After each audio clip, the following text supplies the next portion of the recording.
Welcome to Resilience and Resolve with Lance Drury.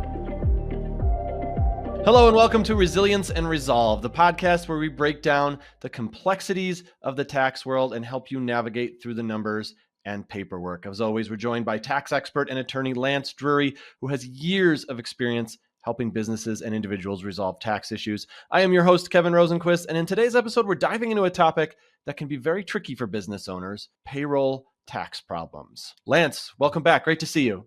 Good to see you, Kevin. I'm glad to be back.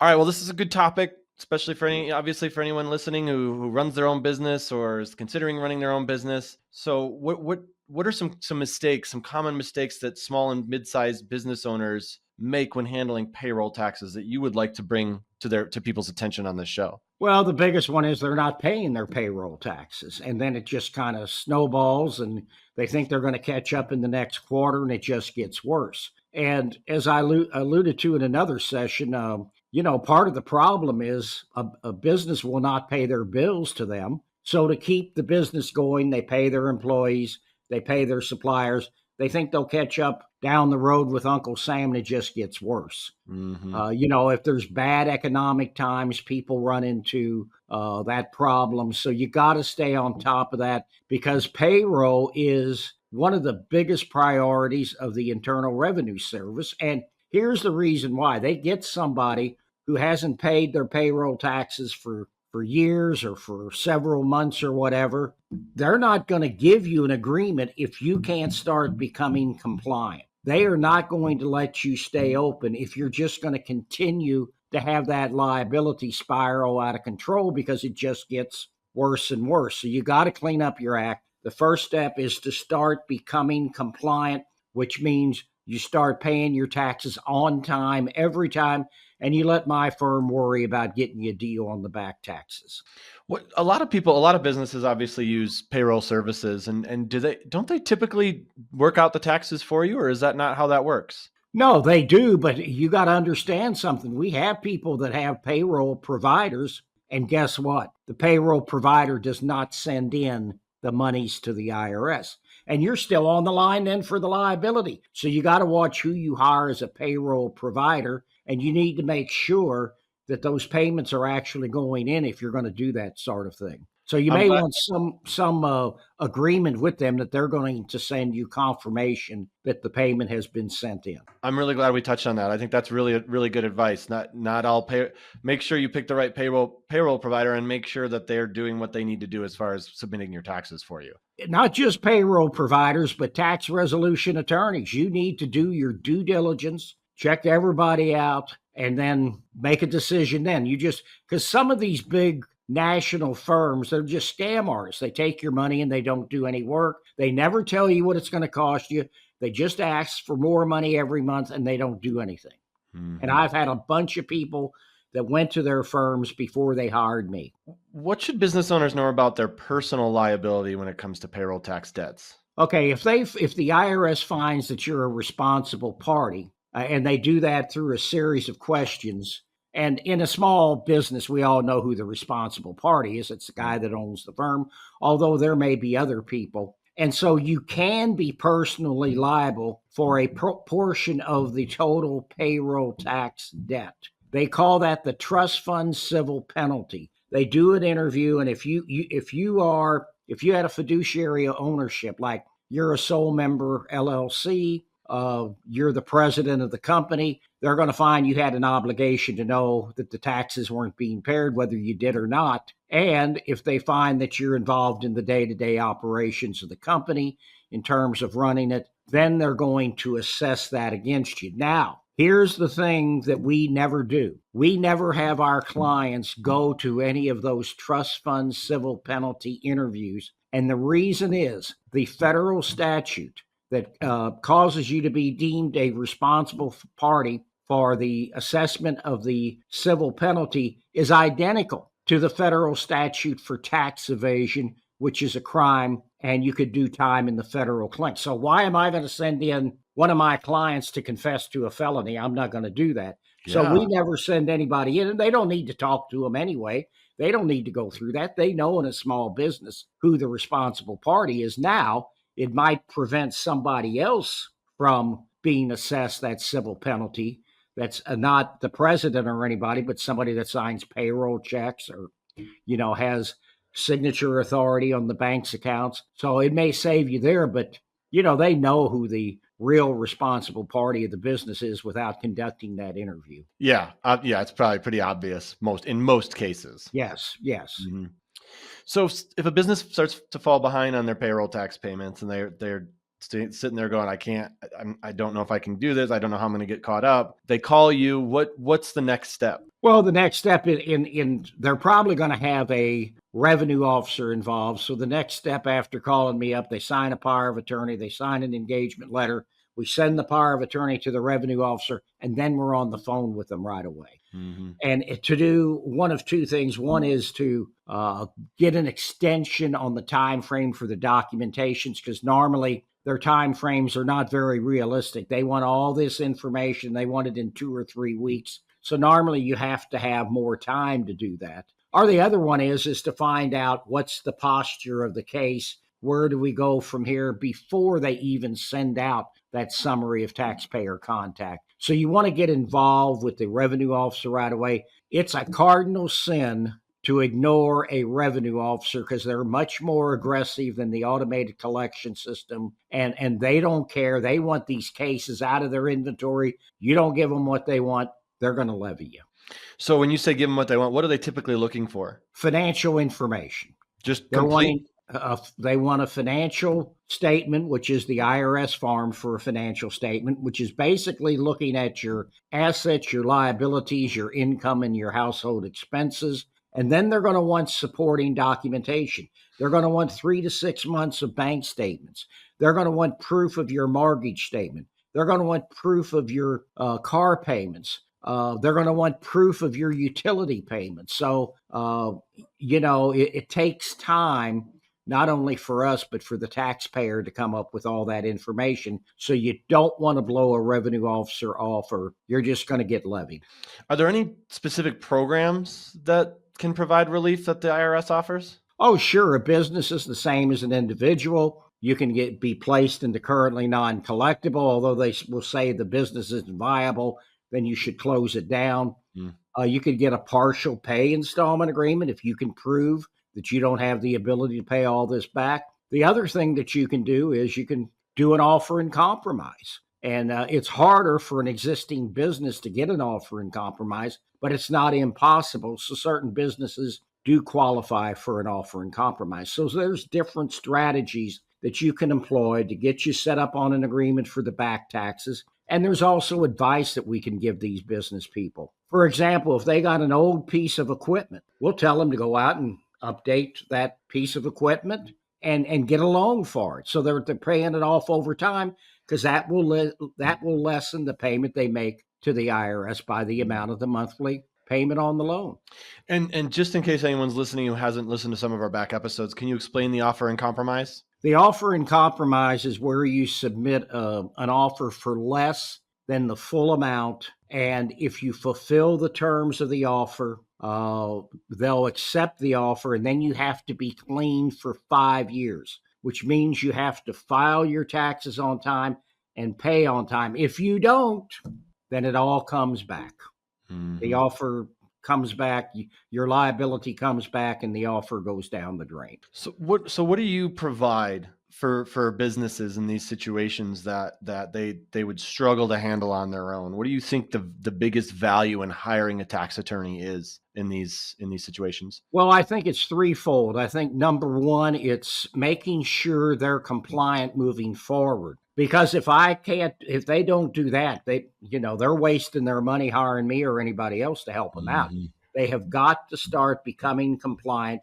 They've got to stop the hemorrhaging. They got to make sure they pay and file their taxes on time. And it's a win-win for the taxpayer, because then they'll get a better deal on the back taxes. Secondly, it's to get them the best deal possible. And finally, it's to make sure that their assets aren't seized, their bank accounts aren't wiped out, their wages or 1099s aren't garnished.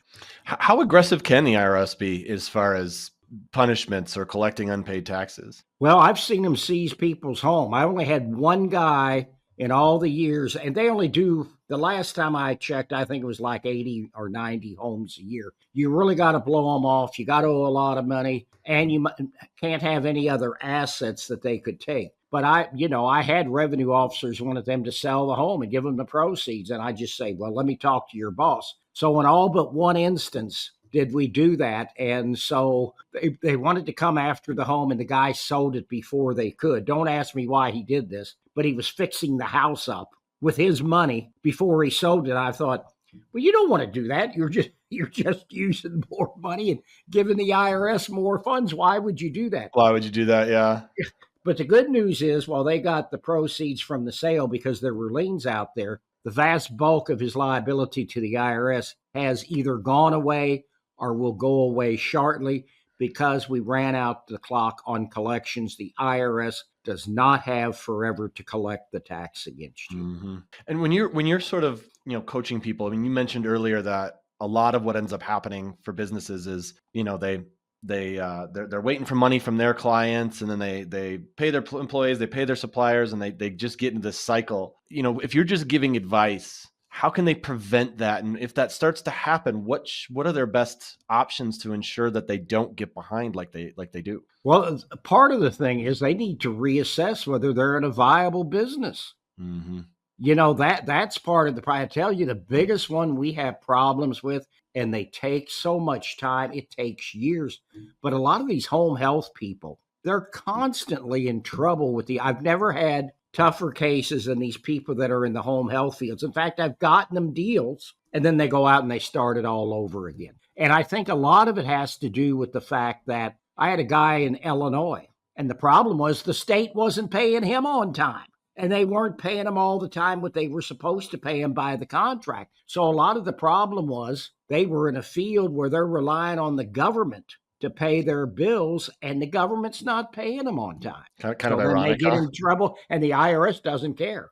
Yeah, interesting. They should. That's not very fair. Yeah, it doesn't sound fair to me at all, but that's what happens. In fact, I had a guy, and we got him a pretty good deal in Southern Illinois, but the argument was you need to keep this because he's the only one that's got this type of facility, and so you want to keep that. And we had somebody in, I think, West Virginia, and they wanted to take not only their home but their business building. They were dentists. They were servicing poor people in that community, and they weren't making a whole lot of money. And basically, they paid little or nothing back to the IRS, and we were able to keep their home, keep their business. And part of that was driven by the argument that here's the service that they're providing in the community for these people who wouldn't be able to get dental work anywhere close. So that's sometimes that argument works and sometimes it doesn't. Yeah, I was actually going to ask if there's a process for disputing, the tax bill or certain situations like that.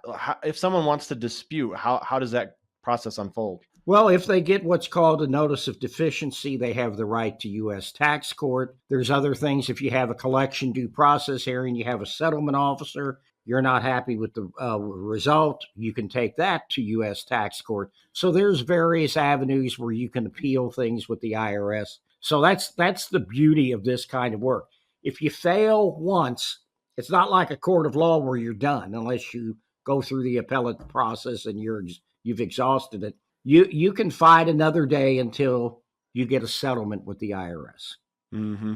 And other than your example of like the dentists working in a poor community and providing a real valued service, what are some other reasons someone could feel the need to dispute? Well, they may think that the assessment is wrong, and sometimes it is. We go in and we find out that the numbers just aren't right, that they screwed up somehow, or they didn't apply some payments. That happens a lot. So we get our clients, okay, give us the check that shows that the IRS accepted this. So we got to get copies from the bank, and we send it in before they will apply the payment. So that happens as well. Okay.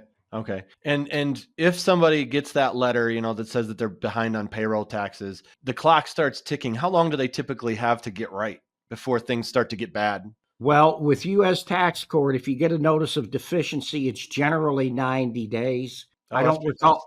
Yeah, that's enough time. I don't recall if from the end of a CDP hearing, that could be 90 days as well. But you got to realize Once you get to U.S. tax court, it's going to take a minimum of 6 months to get it resolved. Okay. So the wheels of justice grind slowly. No. Yes.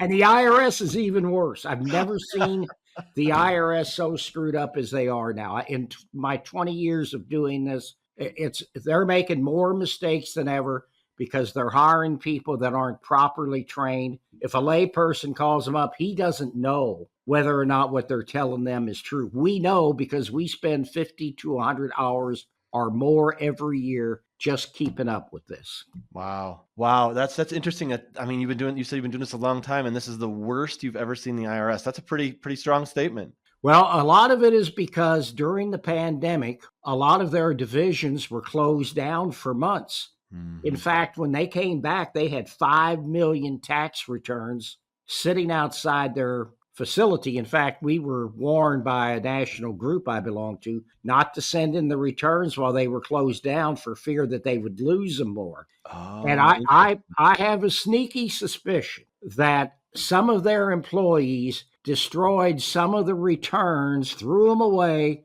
when they came back because it had to be so overwhelming for them. Wow. So you think they literally just threw them in the trash? I don't have much doubt that happened. Yeah. And in fact, it was so bad that they took so many people away from the automated collection system because at one time they had 21 million plus tax returns that had not been processed. Wow. And so that was a bad year for the firm because they took those people away. Then they didn't send out the levy letters. And that's when people call you, is when they get those levy letters. Yeah. So their disorganization made you not have as much business because people didn't know they were in trouble or didn't. And now we're spending more time cleaning up their messes. And in fact, now we set up an agreement for somebody. And it's supposed to be direct debit. The IRS is supposed to be taking it out of their bank account. Sure. Well, it happens all the time that they don't do it. So then we got to call them back. And sometimes we have to call them back 2, 3, 4 times before they do it.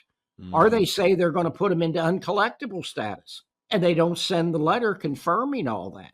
So then we got to call them up and say, hey, you need to send us the letter. So they're just totally screwed up now. Oh, makes your job lots of fun, huh? Yes, it sure does. But the good news is I have so many employees now that I really don't do a lot of the hands-on IRS work. I will have 16 people in my employ 2 weeks from today. We have over 1,000 clients at any one time. And so like today, I've got 5 initial consults and I go through 100 cases every day with my legal assistants and my attorneys. Wow. So, that's a full day when you get through with all that. Then I've got to do podcasts with you, Kevin.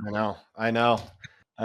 Well, let's, I'll take the hint, Lance, and we'll wrap this up and let you get back to what it is that you do best. Well, thank you for tuning into Resilience and Resolve with Lance Drury. To connect with Lance and his team, visit lancedrurylaw.com and don't forget to like and subscribe to our channel. Lance, always great hearing from you. Thanks so much for all the insight. Thank you, Kevin. It's always a pleasure to be here.